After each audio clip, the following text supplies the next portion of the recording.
Hello everyone. मित्रों, हमने RPC second grade शिक्षक भर्ती के प्रथम प्रश्न पत्र के लिए मॉडल पेपर पर अध्ययन की शुरुआत कर चुके हैं। तो आप चैनल को जरूर सब्सक्राइब कर लें। मित्रों, इससे जो पहले क्लास हुई थी उसमें हमने सेकंड ग्रेड शिक्षक भर्ती के 9वें मॉडल पेपर के 50 क्वेश्चन हल कर चुके हैं। RPC second grade model paper के नाम से प्लेलिस्ट बनी हुई है। आपको सारे मॉडल पेपर उसी प्लेलिस्ट में मिल जाएंगे। आप वहां जाकर वीडियो देख सकते हैं। आज मैं आपके लिए 9वें मॉडल पेपर के बचे हुए 50 क्वेश्चनों पर चर्चा करने जा रहा हूं। तो आप सभी दोस्तों को जोड़ लें। मित्रों, ये सारे मॉडल पेपर आपके सिलेबस अकॉर्डिंग ही करवाए जा रहे हैं। मैं आपके लिए एग्जाम से पहले 20 से 30 मॉडल पेपर इसी यूट्यूब चैनल में करवा दूंगा। आप चैनल को सब्सक्राइब कर लें तथा अपने दोस्तों तक भी शेयर कर दें ताकि सभी को इसका लाभ मिल सके। नमस्कार, मैं राजेंद्र सभी का स्वागत करता हूं कलाम सिविल सर्विस यूट्यूब चैनल में। सभी दोस्त वीडियो को लाइक करें, अपने दोस्तों तक शेयर करें। जो नए मित्र जुड़े हैं वो चैनल को जरूर सब्सक्राइब कर लें। मित्रों, कलाम सिविल सर्विस के नाम से टेलीग्राम चैनल बना हुआ है, उसको भी आप ज्वाइन करें ताकि वीडियो की पीडीएफ डाउनलोड वहां से आप कर सकें। चलते हैं क्वेश्चनों की तरफ। पहला क्वेश्चन देखेगा। इससे जो पहले क्लास हुई थी उसमें हमने आज क्वेश्चन पूछा था कि दक्षिण अमेरिका का चौड़ा वृक्ष रहित घास का मैदान क्या कहलाता है। ये पूछा था क्वेश्चन। तो इसका राइट आंसर हो जाएगा पंपास। क्या हो जाएगा दोस्तों? पंपास हो जाएगा, जो कि दक्षिण अमेरिका में जो रहित चौड़े वृक्ष जो रहित घास के मैदान है वो पंपास कहलाते हैं। उत्तरी अमेरिका में बात कर लेते हैं। जो शीतोष्ण घास के मैदान क्या कहलाते हैं? वो कहलाते हैं आपके प्रेरीज, उत्तरी अमेरिका के अंदर। देखिएगा, दक्षिण अमेरिका जो महाद्वीप है, विश्व का चौथा बड़ा महाद्वीप है। मित्रों, कौन सा है? विश्व का चौथा बड़ा महाद्वीप है और भारत से आकार में वह 6 गुना बड़ा है। कितना गुना बड़ा है? भारत से आकार में वह 6 गुना बड़ा है। बढ़ते हैं क्वेश्चनों की तरफ। 51 नंबर क्वेश्चन है आपके स्क्रीन के ऊपर। निम्न में से कौन सा एक तत्व महासागरीय धाराओं को रूपांतरित नहीं करता है? क्वेश्चन आपसे पूछा गया है कि 51वां नंबर है। ऐसा कौन सा तत्व है जो महासागरीय धाराओं को रूपांतरित नहीं करता है? तो इसका करेक्ट आंसर हो जाएगा मित्रों, महासागर में जो ज्वार या लहरें उठती हैं वो क्या करती है? महासागरीय धाराओं को रूपांतरित नहीं करती है। अब महासागरीय धारा होती क्या है उसको भी थोड़ा समझ लेते हैं। महासागरों के एक भाग से दूसरे भाग की ओर जो विशेष दिशा में जल के निरंतर प्रवाह को क्या कहते हैं? अपन महासागरीय धारा कहते हैं दोस्तों। तो महासागरीय धारा को रूपांतरित नहीं करती है, हो जाएगा आपको महासागर में जो ज्वार या लहरें हैं वो रूपांतरित नहीं कर पाती है। अब आपको सुमेलित करना है मित्रों। क्या करना है आपको? सुमेलित करना है। देखिएगा, एक तरफ जल संधि दे रखी है, एक तरफ क्या दे रखे हैं? देश दे रखे हैं। अब देखिएगा, जो जिब्राल्टर जो जल संधि है वो कौन से देश के मध्य है? जिब्राल्टर जो जल संधि है वो अफ्रीका व यूरोप के मध्य है मित्रों। किसके मध्य है? अफ्रीका व यूरोप के मध्य है। अब ये इनकी जो संबंधित जल राशि है उनकी बात कर लेते हैं कि किसको अलग कर दी है। ये भूमध्य सागर व अटलांटिक सागर को अलग करती है। किसको करती है? भूमध्य सागर व अटलांटिक महासागर को अलग करती है। कौन सी? जिब्राल्टर जल संधि हो जाएगी आपकी अफ्रीका व यूरोप के मध्य। मलक्का जो जल संधि है वो आपकी हो जाएगी इंडोनेशिया से संबंध हो जाएगी। इंडोनेशिया और मलेशिया के मध्य संबंध हो जाएगा। किसका हो जाएगा? मलक्का जल संधि। यह अंडमान सागर व दक्षिणी चीन को क्या करती है? अलग करती है। बेरिंग जल संधि देखेगा, जो बेरिंग जल संधि है वो आपकी हो जाएगी कौन सी हो जाएगी? एशिया व उत्तरी अमेरिका के मध्य हो जाएगी। इसका मतलब ये हो गया दोस्तों कि क्या आ जाएगा? अब एशिया का कौन सा हो जाएगा? रूस हो जाएगा। और उत्तरी अमेरिका क्या हो जाएगा हमारा? अलास्का हो जाएगा। कौन सा हो जाएगा? अलास्का जो पार्ट पड़ता है उत्तरी अमेरिका का वो अलग करता है। किसको? बेरिंग जल संधि से। हॉर्मुज़ जल संधि है उसका संबंध हो जाएगा किससे? फारस की खाड़ी व ओमान की खाड़ी के मध्य। ओमान और ईरान के मध्य ये बनाती है दोस्तों।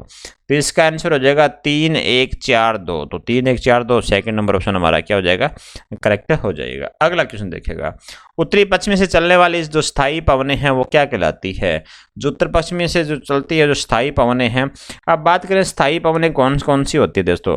मित्रों, पृथ्वी के विस्तृत क्षेत्र पर एक ही दिशा में जो वर्ष भर जो हवा चलती रहती है उसको क्या कहते हैं? अपन स्थायी पवनों के नाम से भी जानते हैं। अब पूछा गया है जो उत्तर पश्चिम के अंदर जो चलने वाली जो स्थायी पवनें हैं उसकी दिशा कैसे होगी? उत्तर और पश्चिम में। जो स्थायी पवनें होती है वो कौन सी है? दक्षिणी गोलार्ध में क्या होती है? पछुआ पवनों क्या कहते हैं अपन? उत्तरी पश्चिम में से चलने वाली जो स्थायी पवनें हैं। अगला क्वेश्चन देखिएगा दोस्तों।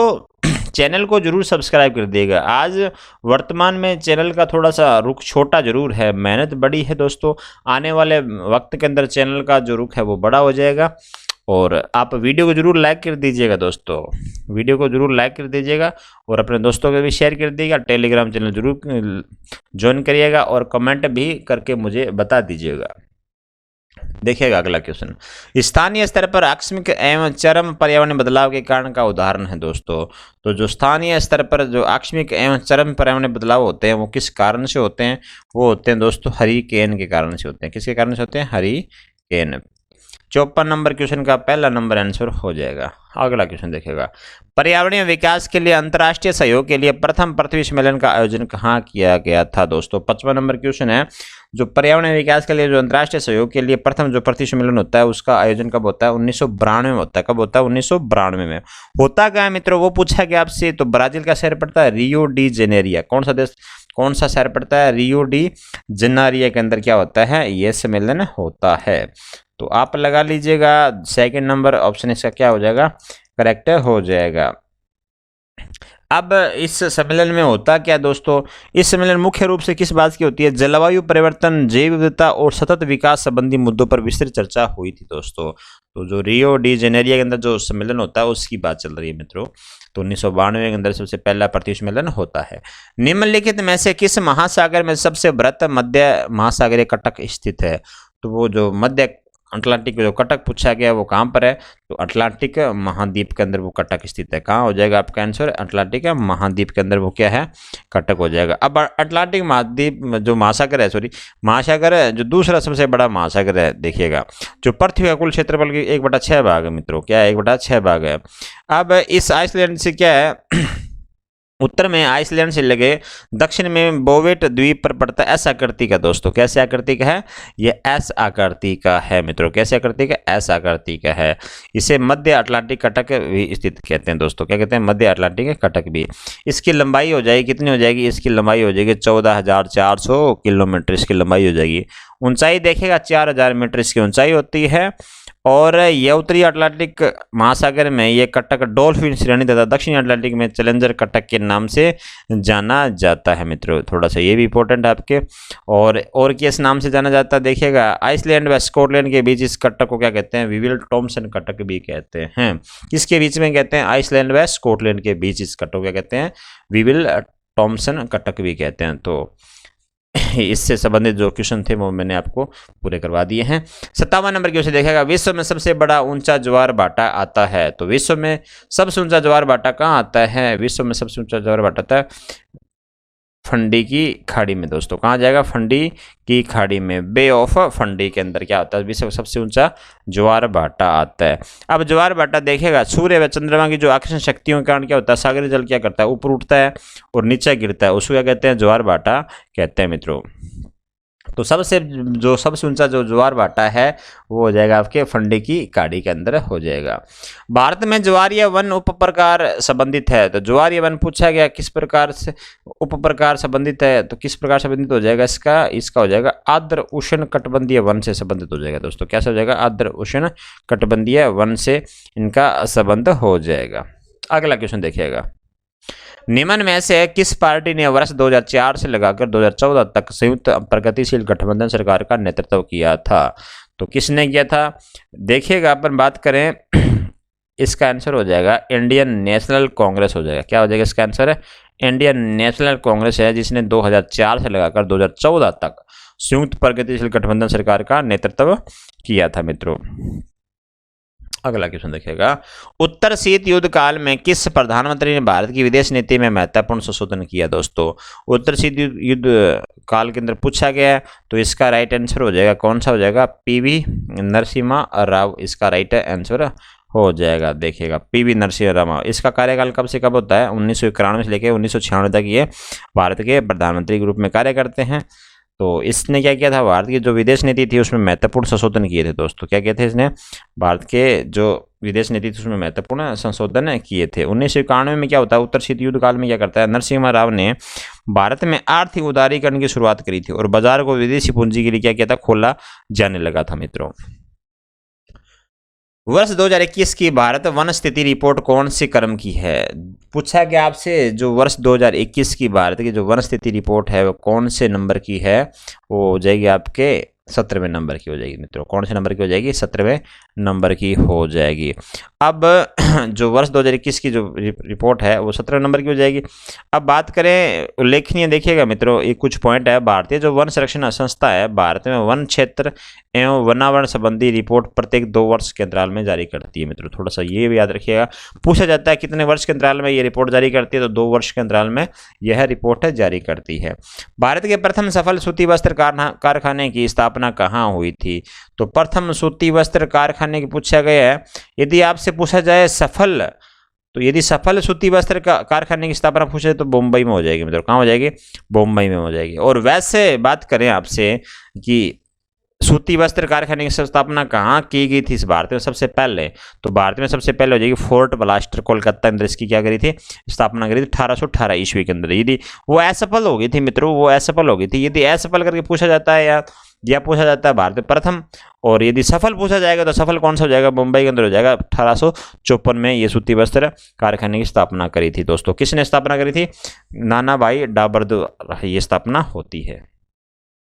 देश की पहली किसान रेल कहां से कहां तक चलेगी दोस्तों? देश की पहली किसान रेल पूछा गया आपसे, तो देश की जो पहली किसान रेल है वो 7 अगस्त 2020 को चलती है दोस्तों। कहां से कहां चलती है वो चलती है आपके देवलाली महाराष्ट्र के अंदर जो स्थित है, वहां से लेकर दानापुर तक चलती है देश की पहली किसान रेल सेवा दोस्तों। 1 नंबर ऑप्शन इसका क्या हो जाएगा? करेक्ट हो जाएगा। निम्न में से कौन निर्गुट आंदोलन के जन्मदाता या सूत्रधारों में सम्मिलित नहीं था? तो इनमें से कौन सम्मिलित नहीं था? इंदिरा गांधी दोस्तों। श्रीमती इंदिरा गांधी क्या थी? निर्गुट आंदोलन के जन्मदाता या सूत्रधारों में सम्मिलित नहीं थी। बाकी ये सम्मिलित थे मित्रों। मार्शल टिटो भी सम्मिलित थे, सुकार्नो भी और नासिर भी, ये सारे क्या थे? सम्मिलित थे मित्रों। अगला क्वेश्चन देखिएगा, किस पंचवर्षीय योजना के दौरान राष्ट्रीय आय की वृद्धि दर न्यूनतम रही है? ऐसी पंचवर्षीय योजना बतानी है जिसके अंदर क्या होता है, जो वार्षिक दर जो आय थी वो न्यूनतम रह गई है। जो हमने माना था, जो लक्ष्य लिया था, उससे हमारी क्या रहेगी? कम रहेगी। तो कौन सी पंचवर्षीय योजना थी? वो थी आपकी तृतीय जो पंचवर्षीय योजना थी, उसमें क्या हुआ? न्यूनतम दर हासिल हुई हमसे। अब देखिएगा, जो तृतीय जो पंचवर्षीय योजना है उसमें राष्ट्रीय आय की वृद्धि दर न्यूनतम रही। इस योजना में क्या था? लक्ष्य हमारा कितना था दोस्तों? 5.6% लक्ष्य हमने रखा था, जबकि वास्तविक वृद्धि दर क्या थी? 2.8% ही थी मित्रों। तो इस योजना की अवधि 1961 से लेकर 1966 तक रहती है। कौन सी? तृतीय योजना की। इस योजना को गॉडगिल योजना के नाम से भी जाना जाता है। थोड़ा सा याद रखिएगा, आपसे एग्जाम में पूछा जा सकता है क्वेश्चन की गॉडगिल योजना कौन सी पंचवर्षीय योजना है? तो तृतीय योजना जो है गॉडगिल योजना के नाम से भी जाना जाती है। 1961 से लेकर 1966 तक है। इसकी जो वृद्धि दर थी 5.6% निर्धारित थी, लेकिन जो वास्तविक वृद्धि दर हुई 2.8% ही हुई थी। भारत के पूर्व से पश्चिम तथा उत्तर से दक्षिण के विस्तार में अंतर किलोमीटर में है। तो जो पूर्व से पश्चिम है भारत के और उत्तर से दक्षिण के विस्तार पूछा गया आपसे। अपन बात करें जो पूर्व से पश्चिम हमारा विस्तार कितना है, तो पूर्व जो पश्चिम से विस्तार हो जाएगा हमारा 2933 किलोमीटर है दोस्तों। हमारा कितना हो जाएगा? 2933 किलोमीटर कितना हो जाएगा? पूर्व से लगाकर पश्चिम हो जाएगा। अब उत्तर से दक्षिण की बात कर लें तो 3214। अब दोनों में अंतर हो जाएगा 281 का अंतर हो जाएगा। 281 281 किलोमीटर का क्या हो जाएगा? हमारा अंतर हो जाएगा। अगला क्वेश्चन देखेगा, दक्षिणी पश्चिमी मानसून सबसे पहले पहुंचता है। आपसे पूछा गया है जो दक्षिणी पश्चिमी मानसून है सबसे पहले कहां पहुंचता है दोस्तों? देखिएगा, जो दक्षिणी पश्चिमी मानसून हमारा वो सबसे पहले पहुंचता है केरल के तट पे दोस्तों। कहाँ पहुंचेगा? केरल के तट पे पहुंचेगा, यहाँ पहुंचेगा सबसे पहले। तो केरल के तट में इसका राइट आंसर है, करेक्ट हो जाएगा। जून महीने के में ये पहुंच जाता है केरल के तट के अंदर दोस्तों। तो ये भी क्वेश्चन आपका इंपॉर्टेंट हो जाता है। कोपेन के वर्गीकरण के अनुसार भारत में एएस प्रकार की जलवायु कहाँ पाई जाती है दोस्तों? तो कोपेन के अनुसार पूछा गया, भारत के अंदर पूछा गया, तो भारत में इसने कितने प्रकार बांटे थे? 8 जलवायु प्रदेशों में विभक्त किया है कोपेन ने दोस्तों। तो कोपेन ने 8 जलवायु प्रदेश में बांटा गया है। जो AW है ना दोस्तों, जो करक वर्त के दक्षिण में जो प्रायद्वीप पठार का अधिकतर भाग क्या कहलाता है? AW कहलाता है दोस्तों। तो इसका राइट आंसर क्या हो जाएगा हमारा? इसका राइट आंसर हो जाएगा कोरोमंडल तट कहलाएगा दोस्तों। क्या बोलेगा? कोरोमंडल तट पे। ये जलवायु पाई जाती है कोपेन के अनुसार। मित्रों, भारत की स्थिति से संबंधित कौन सा कथन सत्य है? भारत की स्थिति के अनुसार बताना आपको कौन सा कथन सत्य है। देखिएगा, पहला कथन पढ़िएगा, भारत की लंबाई उत्तर से दक्षिण तक 3214 किलोमीटर है, वह चौड़ाई कितनी है? 2933 किलोमीटर है। दोस्तों, ये हमारा जो कथन है ये सत्य है। भारत का क्षेत्र 32,87,263 वर्ग किलोमीटर है, जो विश्व के क्षेत्रफल का 2.4% है। ये भी दूसरा कथन जो ये भी सही है, हो जाएगा हमारा। भारत की कुल स्थलीय सीमा 15,106 किलोमीटर, ये भी सही हो जाएगा। अब बोल लोगे कि सर हमने तो 15,200 किलोमीटर पढ़ा है, तो एनसीईआरटी जो बुक है दोस्तों वो आपको क्या कहेगी? 15,200 ही बताएगी, और रियलिटी के अंदर कितना? 15,106 किलोमीटर ही है मित्रों। तो इसका जो राइट आंसर हो जाएगा कितना हो जाएगा? डी नंबर आंसर हो जाएगा मित्रों। तो उपरोक्त सभी कथन क्या है? ये सारे कथन सत्य हैं। निम्नलिखित नदियों के समूह में उस समूह का चयन कीजिए जिसकी समस्त नदियां बंगाल की खाड़ी में गिरती है। तो ऐसी नदियां बतानी है, ऐसे नदियों वाला जो आपको ग्रुप बताना है कि वो सारी जो जिसका जल क्या कहाँ जाता है? बंगाल की खाड़ी में जाता है। तो ऐसा कौन सा ग्रुप हो जाएगा मित्रों? ऐसा ग्रुप हो जाएगा आपका गंगा, ब्रह्मपुत्र का भी पानी बंगाल की खाड़ी में, कृष्णा नदी का पानी भी बंगाल की खाड़ी में, और कावेरी नदी का भी पानी बंगाल की खाड़ी में जाता है। तो सी नंबर हमारा क्या हो जाएगा? करेक्ट हो जाएगा। ये जो ग्रुप है सी नंबर, ये सारी कहाँ जाता है? बंगाल की खाड़ी में अपना पानी गिराते हैं मित्रों। निम्नलिखित में से संविधान के कौन से अनुच्छेद राष्ट्रपति तथा प्रधानमंत्री के बीच संबंधों को वृहद रूप से शामिल करते हैं? तो कौन से शामिल करते हैं?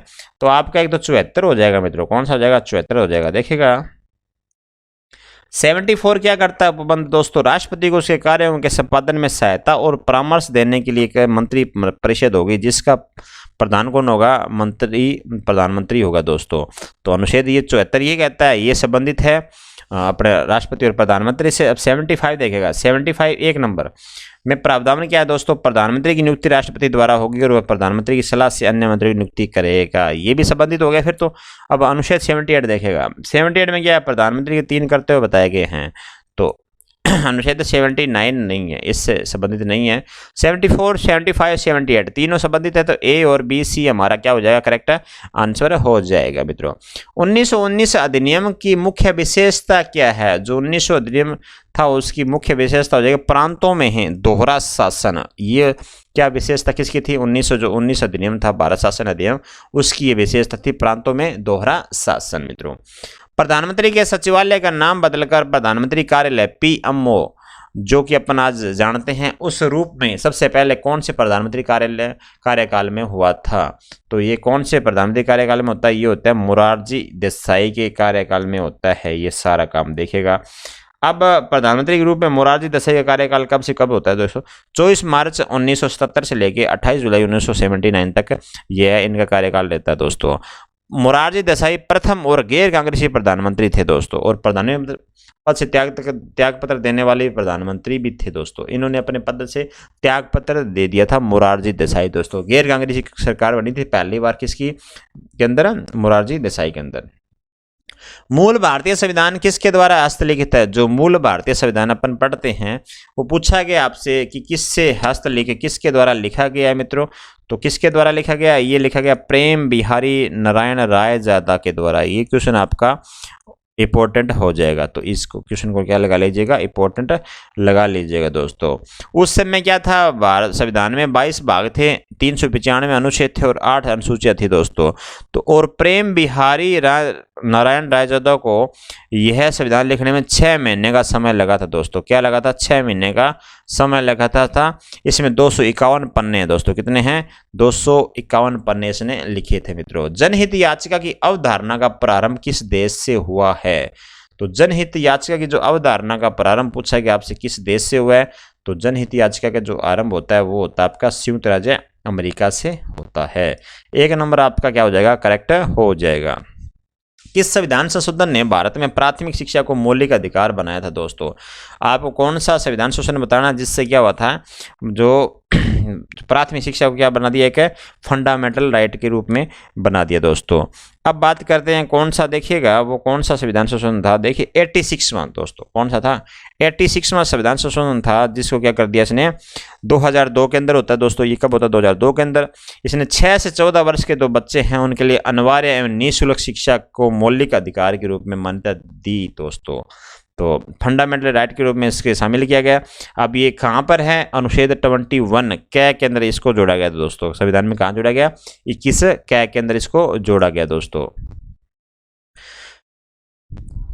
आगे देखिएगा, संपत्ति के मौलिक अधिकारों को संशोधित किया गया दोस्तों। जो संपत्ति के मौलिक अधिकार है उसको हमने बदली कर दिया, फंडामेंटल राइट से उसको हटा दिया, 300 कै के अंदर विधिक अधिकार के रूप में उसको वहां पे लिया था दोस्तों। अब ये फंडामेंटल राइट में कहाँ था, ये जो कि संपत्ति का अधिकार, ये 31 के अंदर था और 19 कै के अंदर ये फंडामेंटल राइट के अंदर ये सम्मिलित था। और वहां से 44 संविधान संशोधन के द्वारा उसको क्या कर दिया, वहां से संशोधित कर दिया और 300 कै के अंदर उसको जोड़ दिया गया था दोस्तों। तो 44वां संविधान संशोधन 1979 दोस्तों, 1979 44 संविधान कब होता है, 1979 के अंदर। संविधान सभा द्वारा भारतीय संविधान को अंगीकृत व अधिनियमित कब किया गया दोस्तों। संविधान सभा के द्वारा जो भारतीय संविधान है उसको सबसे पहले अंगीकृत पूछा गया, अंगीकृत कब किया गया था, तो उसको अंगीकृत किया था 26 नवंबर 1949 को किया गया था, उसको अंगीकृत किया, अधिनियमित किया दोस्तों। नागरिक उड्डयन मंत्रालय द्वारा कृषि उड़ान योजना कब शुरू करी गई थी दोस्तों। तो नागरिक उड्डयन मंत्रालय द्वारा जो कृषि उड़ान योजना है वो आपकी करी गई थी अगस्त 2020 को दोस्तों। कब की थी, अगस्त 2020 को यह योजना की शुरुआत हुई थी। भारत सरकार द्वारा वित्तीय वर्ष 2021-22 के लिए कृषि संबंधी ऋण लक्ष्य निर्धारित किया गया है। तो कृषि संबंधी ऋण कितना निर्धारित किया गया है, वो आपका हो जाएगा 16 करोड़ 50 लाख निर्धारित किया गया है। सी नंबर का आपका ऑप्शन क्या हो जाएगा, करेक्ट हो जाएगा। अगला है क्वेश्चन 81 नंबर। अब जो क्वेश्चन होंगे हमारे शिक्षा मनोविज्ञान से संबंधित क्वेश्चन है, तो देखिएगा दोस्तों। फ्रायड, पियाजे एवं अन्य मनोवैज्ञानिकों ने व्यक्तित्व विकास की विभिन्न अवस्थाओं के संदर्भ में व्याख्या की है, परंतु पियाजे ने क्या कहा है, पियाजे ने विभिन्न अवस्थाओं को समझाने के लिए संज्ञानात्मक बदलाव के बारे में कहा है। सी नंबर आपका आंसर क्या हो जाएगा, करेक्ट हो जाएगा। अगला क्वेश्चन देखिएगा, व्यक्तित्व गुणों का समन्वित रूप है, उपरोक्त परिभाषा किसके द्वारा दी गई है।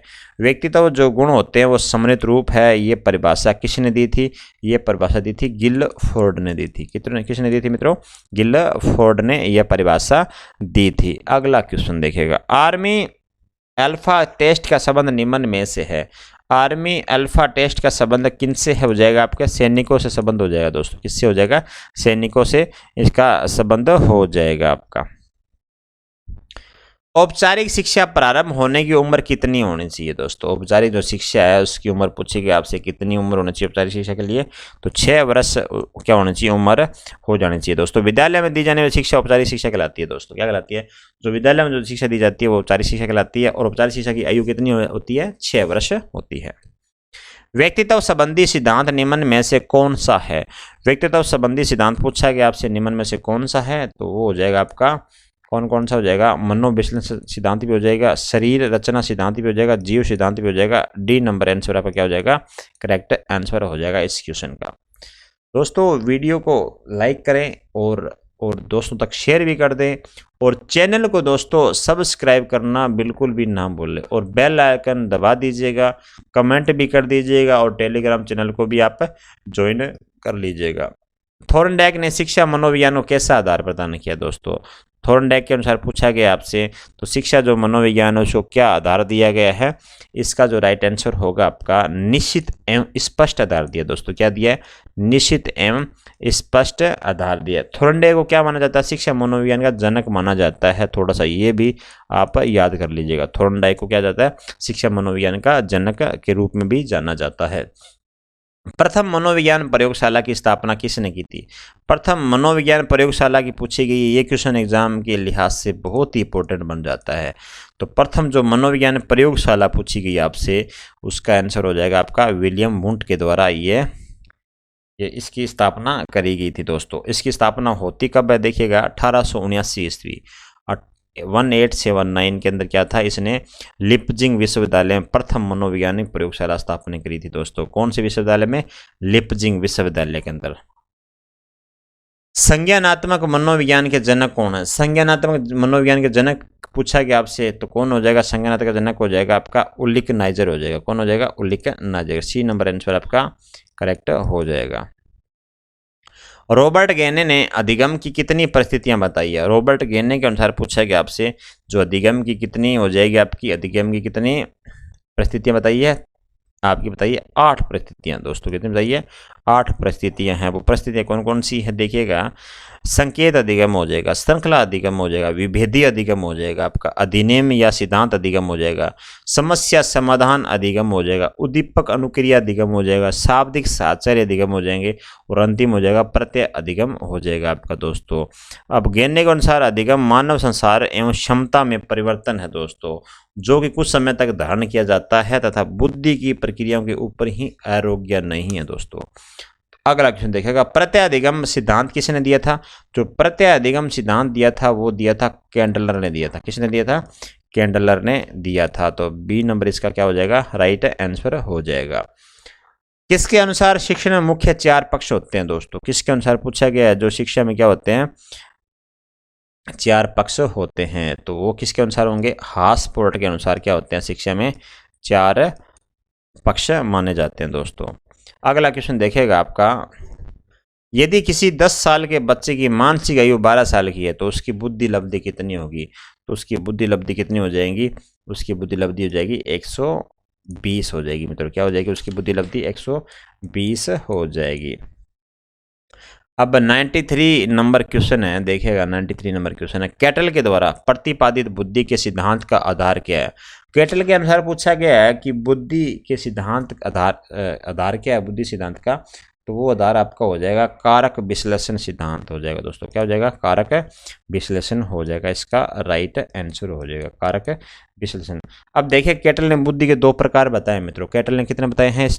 इसने 2 प्रकार बताए मित्रों। कितने बताए हैं? 2 प्रकार बताए हैं। अब 2 कौन कौन से हैं? एक तो तरल बुद्धि होता है, एक दूसरा कौन सा होता है? ठोस बुद्धि होता है दोस्तों। कौन सा होता है? ठोस बुद्धि होता है। गिलफोर्ड मॉडल में सक्रिया के तहत 5 तरह की मानसिक क्षमताओं को रखा है। निम्नलिखित में से किन क्षमताओं में सम्मिलित नहीं किया जा सकता दोस्तों? तो किसे सम्मिलित नहीं किया जा सकता वो पूछा गया आपसे, तो वो हो जाएगा आपका स्थानांतरण हो जाएगा। क्या हो जाएगा आपका आंसर? स्थानांतरण हो जाएगा। इसको सम्मिलित आपका नहीं किया जा सकता। डी नंबर आंसर आपका करेक्ट हो जाएगा। अभिप्रेरणा के प्रमोद न्यूनता सिद्धांत के प्रतिपादक कौन है? अभिप्रेरणा के जो प्रमोद न्यूनता सिद्धांत के प्रतिपादक के पूछा गया दोस्तों। तो इस सिद्धांत के प्रतिपादक थे कौन थे? हल थे दोस्तों। क्या थे? हल थे। इसने क्या किया था? इस प्रक्रिया को क्या है? शुरू करने तथा बनाए रखने में भूख, प्यास, मौन क्रियाओं जैसे जैविक प्रणोदों को महत्वपूर्ण माना जाता है। तो इसका राइट आंसर हो जाएगा हल हो जाएगा। क्या हो जाएगा? हल हो जाएगा। बी नंबर आंसर क्या हो जाएगा? इसका करेक्ट हो जाएगा। अगला क्वेश्चन देखिएगा, बाल्यावस्था को बालक का निर्माणकारी काल किसने कहा था दोस्तों? जो बाल्यावस्था होता है वो क्या होता है? बाल्यावस्था में क्या देखा, जिन आदतों में व्यवहारों का निर्माण हो जाता है उसे बदलना बहुत ही कठिन होता है दोस्तों। ये बात आपको कन्फर्म पता है इस बात को।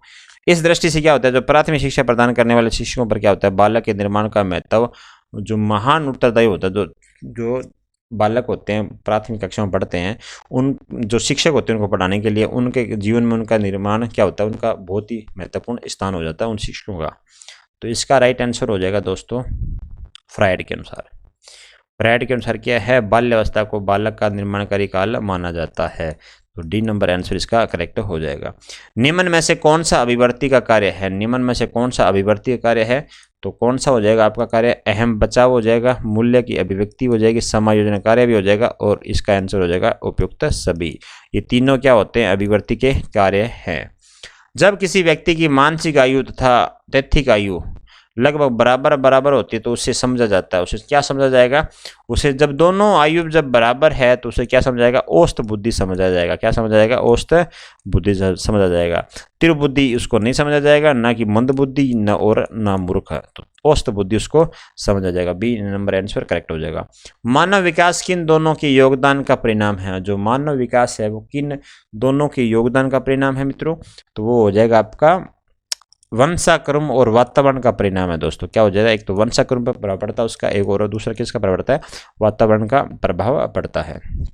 निम्न में से कौन सा कथन सही नहीं है? आपको जो कथन सत्य नहीं है वो बताना है इसके अंदर। तो पहला कथन देखिएगा, पहला कथन है आवश्यकता और वंचना की शारीरिक अवस्था नहीं है। आवश्यकता और वंचना की शारीरिक अवस्था है मित्रों। तो पहला आंसर क्या हो जाएगा आपका? कथन जो सत्य नहीं है वो हो जाएगा 1 नंबर ऑप्शन आपका। अंतर्नोद आवश्यकता का मनोविज्ञान परिणाम है, यह सही है। आवश्यकता एवं अंतर्नोद समान नहीं है बल्कि क्या समानांतर है, ये भी सही है। मूल प्रवृत्तियां आंतरिक जैविक बल है, ये भी सही है। तो इसमें सही नहीं पूछा गया था, तो सही नहीं कौन सा ऑप्शन हो जाएगा, 1 नंबर ऑप्शन आपका सही नहीं हो जाएगा। आज का क्वेश्चन है, देखिएगा दोस्तों, निम्न में से कौन से शीतोष्ण घास के मैदान यूरेशिया में पाए जाते हैं। तो कौन से निम्न में से कौन से घास जो डाउन्स वेल्स स्टेपीज या प्रेरीज, तो ऐसे बताने हैं जो कि यूरेशिया में पाए जाते हैं घास के मैदान। इसका आंसर आपको देना है कमेंट बॉक्स में। अगली क्लास के अंदर इस क्वेश्चन पर अपने चर्चा करेंगे। आपको क्लास कैसे लगी वो भी आप इसका भी आंसर मुझे कमेंट बॉक्स में बता सकते हैं। वीडियो को लाइक करें और अपने दोस्तों तक शेयर कर दें, और जो नए मित्र जुड़े हुए हैं हमारे साथ वो चैनल को जरूर सब्सक्राइब कर लें मित्रों। अंत तक वीडियो को देखने के लिए धन्यवाद। Thank you so much.